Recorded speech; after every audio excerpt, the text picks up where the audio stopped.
Felicidade clandestina. Felicidade clandestina.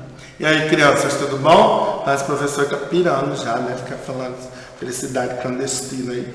Felicidade clandestina é a abertura do nosso capítulo de hoje, tá? É um texto, um conto da Clarice Lispector, que fala sobre uma menininha que queria muito ler um livro do Monteiro Lobato. Mas por circunstâncias, na hora que vocês lerem o conto, vocês vão descobrir, ela não podia, ela não tinha acesso. E quando ela finalmente conseguiu, o livro parecia o namorado dela, né? Parecia um caso de amor que ela tinha. E o nosso assunto hoje, Clarice Lispector iniciando o capítulo, não podia ser melhor, né? Texto literário e não literário. É o capítulo 8 do livro 3 de interpretação do texto, né? Tá aqui para vocês ali, né, se situarem. Então, livro 3, capítulo 8. Pega aí, né, esse capítulo de interpretação. Para começar, antes de começar a falar, né, sobre o texto, vamos lembrar de dois conceitos básicos: denotação e conotação. Sentido de palavra, lembra? A palavra, ela pode ter dois sentidos. Você pode trabalhar, olha, falando na aula de gramática sobre seleção e combinação, né? Olha aí. Você pode selecionar e combinar a partir de um sentido denotativo, real, literal, e do sentido figurado, conotativo, que é a característica de um texto literário. Agora, o que é isso? Eu vou ler só um parágrafo com vocês do Felicidade Clandestina, para vocês perceberem já mais ou menos como é que é isso, tá? Lá no terceiro parágrafo, né, desse texto, ele começa assim: mas que talento tinha para a crueldade, ela toda era pura vingança, chupando balas com barulho. Como essa menina devia nos odiar, nós que éramos imperdoavelmente bonitinhas, esguias, altinhas, de cabelos livres. Cabelo livre é cabelo liso, né? Sabe? Comigo exerceu com calma a ferocidade o seu sadismo. Na minha ânsia de ler, eu nem notava as humilhações a que ela me submetia. Continuava a implorar-lhe emprestados os livros que ela não lia. Então observem bem a carga de sentimento que as palavras trazem, né? Que talento para crueldade, pura vingança. Ela devia nos odiar, né? Na minha ânsia de ler. Observem bem, né? O trecho figurado no sentido que ela exprime sentimentos, que ela expressa emoções dessa criança. Esse conto, como eu já disse para você, né, sobre essa menininha, é muito interessante, né? Olha como que ele acaba, a última linha do texto: não era mais uma menina com um livro, era uma mulher com seu amante. Tal a importância que ela dava para aquele livro, para aquela leitura. Agora vamos nos perguntar, eu coloquei aqui, o que faz o texto ser literário? O que? Como é que eu considero um texto literário? Vamos lá na aula de literatura, né, que a professora Silvia tem com vocês. Vamos lembrar que no Brasil se considera que nós passamos a ter literatura só a partir do século XVII, 1601, quando é iniciada a escola barroca com o poema Prosopopeia de Bento Teixeira. Até então não se considerava que o Brasil tinha literatura, texto literário. Tinha registros, tratados, documentos, peças de teatro, mas a nossa literatura ela é considerada a partir de 1601. Por quê? O que faz um texto? Estou falando com o Magro aqui, por isso que eu estou assim, viu? Não é espírito não, viu? É Magro que está aqui do meu lado, eu estou falando com ele. Por que um texto é literário? Que poder é esse que um livro tem, que uma história tem de prender a gente, de transportar-nos para outro mundo, de fazer com que você mesmo, quando está lendo, vivencie aquela situação como se fosse sua, como a situação fosse nossa muitas vezes. Quantas vezes nos emocionamos, sentimos raiva, ficamos indignados, querendo bater na personagem, né? Você discute, oh, mas é burra, olha aí, então, mas você é idiota, não está vendo que está te enganando. Quantas vezes? Então, o que faz? Por quê, né? Texto literário é só conto, é só romance, é só poema, é só crônica, é só fábula? São só esses textos? Ou um diário que você escreve, uma receita, pode ser um texto literário? O que faz ser um texto literário? Só o gênero? Porque se fosse só o gênero, a gente separava, né? Ah, então tá tudo bem. Então, romance, conto, crônica, fábula, os textos de gênero dramático, como peças de teatro, são literários. Carta, receita, diário, esse aí não pode ser não. Não pode ser literário porque eles partem por tem um outro tipo de linguagem, né? Agora vamos ver.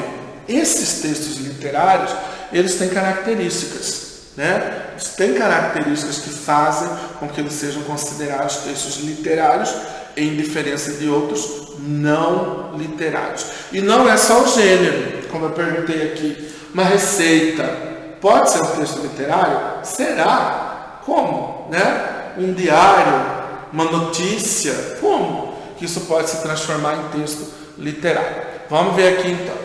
Aqui eu coloquei para vocês as características. A gente vai ver uma a uma, está na mesma sequência do livro de vocês, para vocês irem acompanhando aí bonitinho, né, lendo e vendo o que o professor está falando aqui, certo? Primeira, subjetividade. O texto é meu, é a expressão pessoal da minha ideia, do meu pensamento, é a manifestação pessoal do meu discurso. Primeira característica. Um texto subjetivo, ele não tem amarras, ele não tem acordos, ele não tem regras. Você faz do jeito que você quiser, o texto é seu.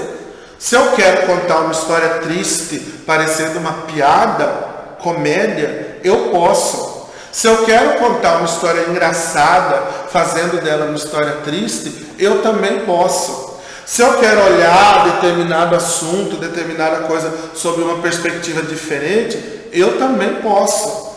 É a manifestação da minha emoção, do meu pensamento. Olha só, o que você tem aí nesse primeiro, tem do texto literário da subjetividade, tem uma bolinha lá depois da Canção do Exílio, escrita assim: é possível perceber a expressão pessoal de experiências, emoções e sentimentos. Pessoal. Eles usam como exemplo aí a Canção do Exílio. Minha terra tem palmeiras, onde canto sabiá. Cada vez que se faz uma paródia ou uma paráfrase deste poema, lembra de paródia e paráfrase? Paráfrase eu reconto, paródia eu mudo, né? O assunto. A paráfrase conforma e a paródia deforma, lembra? Enquanto a estilização reforma. Então, quando eu faço uma paródia ou uma paráfrase de Canção do Exílio, eu tenho a minha opinião pessoal, a manifestação do meu discurso. Vamos pegar essa última novela que passou, das 6, na Rede Globo, Éramos 6. Éramos 6, vocês sabem que é um livro. Já foram feitos só de novela, se não me engano, 3 versões, né? Desde a primeira lá nos anos 70 até essa última. Essa última houve uma releitura. O autor da novela, né, o escritor do roteiro, ele não quis mais para Lola, a mãe, um final triste, porque no livro o final dela é triste. Ela termina num asilo, sozinha, o filho coloca ela no asilo e lá ela fica, né, até o fim da vida, sozinha, abandonada. Então é um final muito triste. Na primeira e na segunda versão da televisão, o autor fez isso. Nessa terceira não, ele quis um outro final, né? Talvez pela situação que se vive, pelo mundo, né? Por todos isso que a gente está vivendo, falou, não vou botar um final tão triste, né? Vou colocar um final feliz. Tirou ela do asilo, fez ela casar lá com... Essa história não tem no livro, é a parte. A mesma coisa com Escrava Isaura, né? Vamos pegar as versões aí que se tem. O O livro A Escrava Isaura termina no momento que o Leôncio comete suicídio. Quando ele se vê preso, acuado, sem nada e sem a Isaura, ele comete o suicídio. Aí termina, a Isaura se casa com ela, é feliz para sempre. Já nessa outra versão tem uma continuidade. A partir da morte do Leôncio, a história continua. O autor preferiu continuar a história. Isso é subjetividade, pessoalidade. Você conta a história à sua maneira, do seu jeito, da sua forma, né? Tem um filme que se chama, até está no capítulo de gramática de vocês, que se chama Dom. É uma releitura de Dom Casmurro de Machado de Assis. O que ele faz? Ele transpõe a história que se passa lá no século XIX e traz essa história para o século XX. Isso já foi feito com muito Primo Basílio, também vocês têm isso, né? Então, são releituras. A subjetividade que permite que o seu texto seja baseado na sua ideia, no seu pensamento, na sua experiência. Função estética. O que é uma função estética? Estética é uma palavra que está ligada à beleza. Só que a beleza literária não é essa beleza do Instagram, né? Não é essa beleza só um padrão, não. A beleza literária está ligada ao belo, aquela beleza decorativa, linda, igual do arcadismo, ao sublime, a beleza trágica. Até a morte tem beleza, que o romantismo instituiu isso, né? Isso é o conceito do sublime. Sublime é uma beleza que te impacta, aquela que você, né? Fica parado, fala, meu Deus, mas não é para acontecer isso, mas acontece. Essa é a beleza do sublime. E até a morte tem um dado de beleza, dependendo de como a história é contada, né? Então a função estética do texto literário é essa. Lógico, até o modernismo, vocês já estão estudando o modernismo, até o modernismo nós tivemos uma relação estética com a literatura, principalmente, com os textos literários, muito rígida, por períodos, né? Barroco era do jeito, arcadismo era desse jeito, aí o romantismo veio de outro jeito, aí veio o realismo de uma outra forma, simbolismo, até que se chegou no modernismo que misturou tudo. A partir do modernismo, início do século XX, não se tem mais um padrão de escola literária, tem que ser assim, assim, assim. A partir do modernismo, isso daqui, ó, subjetividade ficou muito mais forte. Cada autor faz o que quer, do jeito que quer e da maneira como ele quer. Não é porque eu estou lá no modernismo que eu não posso escrever um texto com características românticas. Posso. O modernismo permite isso também. Então a subjetividade é muito forte, até hoje. Então a função estética ela passa por aí, essa função associada à beleza. Vamos pegar dois autores, Vinícius de Moraes, né? O autor dos sonetos de amor tão belos, sonetos de fidelidade, né? Soneto de amor total, antes de tudo ao meu amor serei atento. E aí você pega Augusto dos Anjos, que tem poemas que falam só sobre morte física mesmo, né? Podridão da carne, decomposição de cadáveres, né? Olho roído, cabelo caindo. Aí você pega, tem beleza nisso? Sim, é essa função estática. Nós não podemos dizer que o Augusto dos Anjos não trabalha com esse conceito, trabalha o conceito do sublime. Enquanto para ele a morte é um conteúdo substancioso, a morte física, para Vinícius de Moraes é o amor. Então cada um tem uma função estética diferenciada. Olha de novo o subjetivo aí. De novo é cobrando sentido de texto. Texto é manifestação do seu discurso, né? Combinado e selecionado, como nós vimos na aula de gramática. Ficcionalidade, mas o professor escreveu errado, está certinho. O que é ficcionalidade? Texto literário não tem compromisso com baseado em fatos reais. Até o baseado em fatos reais ele pode mudar. É baseado, não é igual. Texto literário não é livro de história e nem documentário, que tem que ser exatamente, não. Ele é texto de ficção. E na ficção, o que a literatura faz? Descreve, transforma e reforma uma realidade. Vai depender de como o cara quer contar a história, Vai depender. Lembra que eu falei para vocês? Daqui a pouco eu falo disso que vai entrar aqui. A ficcionalidade é o não compromisso com o real. Você não tem. Você fala do que você quiser. Se você quiser inventar outro mundo, né, outro planeta, outro universo, você inventa. A história é sua. Se você quiser manter o pé na realidade, até o baseados em fatos reais, ele pega a essência. Vamos pegar a história do Titanic, né? A história é real, mas não teve Jack Rose. Aquilo ali foi um autor que inventou, né? Vamos pegar aqui o livro Hilda Furacão, basicamente uma biografia. Muita coisa que tem no livro não existiu. O autor criou para tornar o texto mais palatável, mais acessível. Isso é ficção. E o autor não tem a obrigação de ser real. Ele tem obrigação, às vezes, de ser só verossímil. Mas ele não tem obrigação nenhuma com o pé na realidade. Ele pode sonhar o tanto que ele quiser. Tanto que vamos lembrar do surrealismo, né? Salvador Dalí. Totalmente, não ele, os quadros. Mas era a forma como ele se expressava. Conotação, já falei aqui, ó. Sentido figurado. Vocês viram aqui na Clarice Lispector.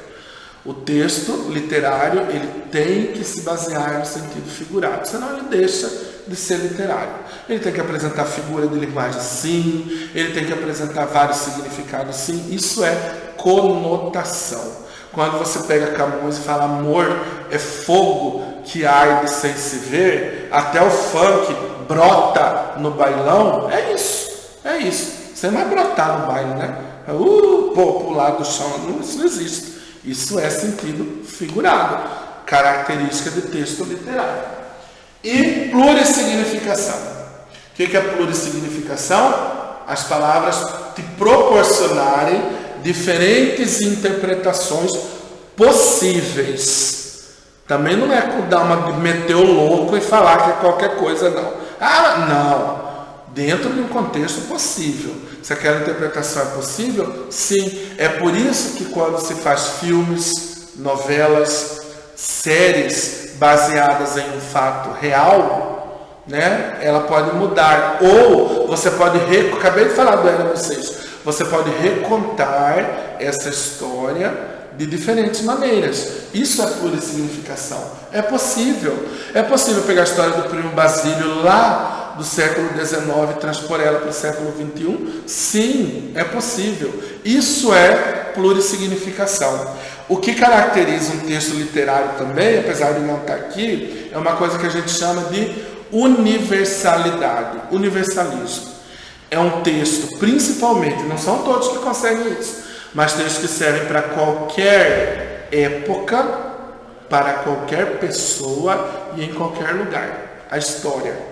Você pega a história, a essência, e só troca o lugar, troca o tempo, mas a história é a mesma. Isso é a plurissignificação. Ou seja, por isso quando se fala, então qualquer letra de música literária, não. Ela tem que ter essas características. E outra, eu vou até adiantar aqui. Isso aqui, ó. Relevância histórica e notoriedade ao longo do tempo. Textos esquecidos. Esquecido que eu falo que ninguém dá importância, não está nem aí. Porque às vezes é esquecido porque ninguém descobriu, porque ninguém, né, teve a curiosidade de... Mas um texto que passa, né? Uma letra de música, eu estava acabando de falar aqui. Quando a gente ouve e adormece, você não lembra mais. Então um texto para ser considerado literário, ele tenta me apresentar isso aqui. Senão que importância que ele teve? Né? Por que a gente lê até hoje, tem que ler, por exemplo, Machado de Assis? É só para o vestibular? Não. Ele não sobreviveria se fosse só uma obrigação de vestibular. Uma história sobrevive ao longo do tempo, assim como uma letra de música, assim como um filme, porque ele apresenta características que o tornam relevante ao longo do tempo.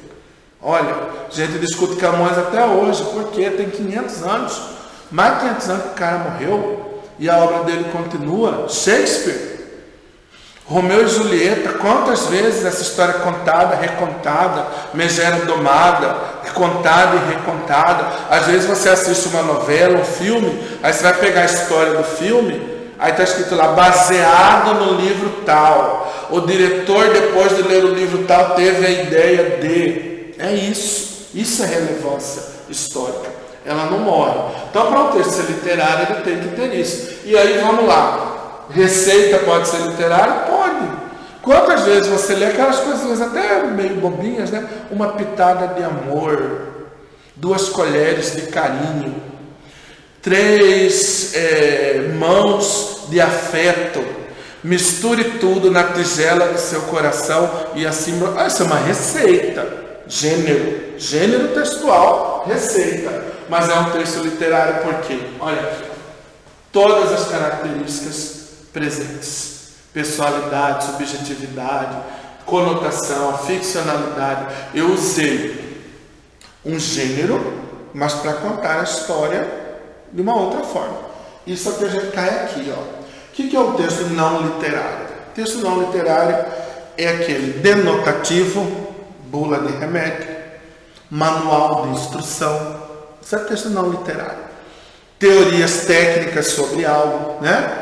TCC, monografia, tudo isso é texto não literário. Ele é denotativo, literal e objetivo. Ele tem objetividade. Ali, um texto que é não literário, ele não leva em conta isso aqui, ó, que é o principal. Não é a sua opinião, é o que é. Uma notícia de jornal. De jornal, uma notícia, não de jornal, não é qualquer um. Falei jornal, mas notícia.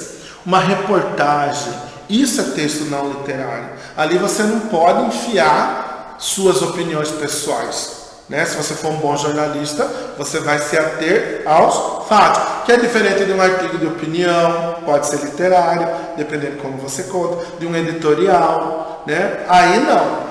E o que é essa literariedade? É o que eu falei agora há pouco da relevância histórica. Literariedade é quando textos não literários, em uma época, passa-se o tempo, ele adquire essa relevância histórica e notoriedade, e aí se percebe que sim, é um texto considerado literário. Vamos pegar os Sertões de Euclides da Cunha. É quase que um livro técnico, né? Os Sertões é um livro que está dividido em 3 partes. Ele fala sobre o conflito na região de Canudos, sertão da Bahia, né? De 1896 a 1897. Embora tenha durado mais, mas é esse o período que Euclides aborda. Ele divide o livro em 3 partes: a terra, o homem e a luta. A luta é a guerra propriamente dita. O homem, ele faz uma descrição sobre como é o homem sertanejo, nordestino, como que ele sobrevivia a tudo aquilo. E a terra, descrições geográficas, como que era a vegetação. Aí, por um tempo, esse livro foi considerado quase como um documentário, igual um livro de geografia ou um livro de antropologia. Mas aí se percebeu, ao longo do tempo, relevância e notoriedade. Nós só sabemos de Canudos por causa dele, que Canudos foi extinto da história. Tanto que o livro dele foi publicado só 5 anos depois da guerra, né? Já foi lá em 1902. Então, o que ele conta, Euclides da Cunha? Olha as frases que ele usa. O sertanejo é, antes de tudo, um forte. Né? Como que o sertanejo sobrevivia naquelas condições de miséria, sem comida, sem água. Né? Um Hércules Quasímodo. Olha a referência. Hércules, filho de Zeus, Quasímodo, corcunda de Notre Dame, lá, o corcunda lá, né? O Quasímodo. Olha o que é que ele diz. Que o sertanejo era uma junção desses 2 elementos. Né? Era um Quasímodo, por exemplo, no físico, atarracado, desnutrido, baixinho, mas um Hércules na vida, forte, guerreiro, determinado. Isso é literariedade. O texto, ele pode ser objetivo, mas ele tem marcas de expressões literárias, como essas aqui. Tem subjetividade, tem opinião. Tanto que ele começa esse livro, a história do livro já é a marca da subjetividade dele. Ele começa o livro falando mal do sertanejo. O sertanejo era sub-raça, subproduto, ignorante, não conhecia nada, porque ele levava em conta o que? O pensamento determinista. Quando ele chega ao final da obra, ele reconhece que ele estava errado, né? Que o que faz o homem não é a determinação de raça, de momento que ele vive, é a situação. Por que ele era atarracado, baixinho, desnutrido? Porque não come. Quem não come não cresce. Não tem água. Não estuda. Como é que ele vai ter amplidão de pensamento, se foi negado para ele tudo analfabeto. Aí ele reconhece, que ele fala, o sertanejo é antes de tudo um forte. Então veja a pessoalidade aí. Então quando isso acontece, nós temos textos não literários, que passam a ser considerados literários, e o não literário, o texto não literário é o técnico mesmo, o denotativo, como eu disse, é a bula de remédio, é a reportagem, é um estudo científico, é um manual de instruções, isso é texto não literário. Textos argumentativos, por exemplo, você vai fazer sua redação do Enem, né? Ele é um texto não literário. Você pode ter algumas marcas, mas não dá para você ficar voando, não. Você tem que se basear em fatos, em dados, em exemplos, em argumentos. Então ele pende mais para o não literário. Certo, minhas crianças? Acho que ficou claro tudo isso, né? Olha, um pouquinho de atividade aqui, tá? Vocês podem fazer. Não se esqueçam que eu vou mandar para vocês tudinho, especificadinho de novo, né? Na plataforma e também nos nossos grupos. Um abraço, até a nossa próxima aula. Tchau, tchau.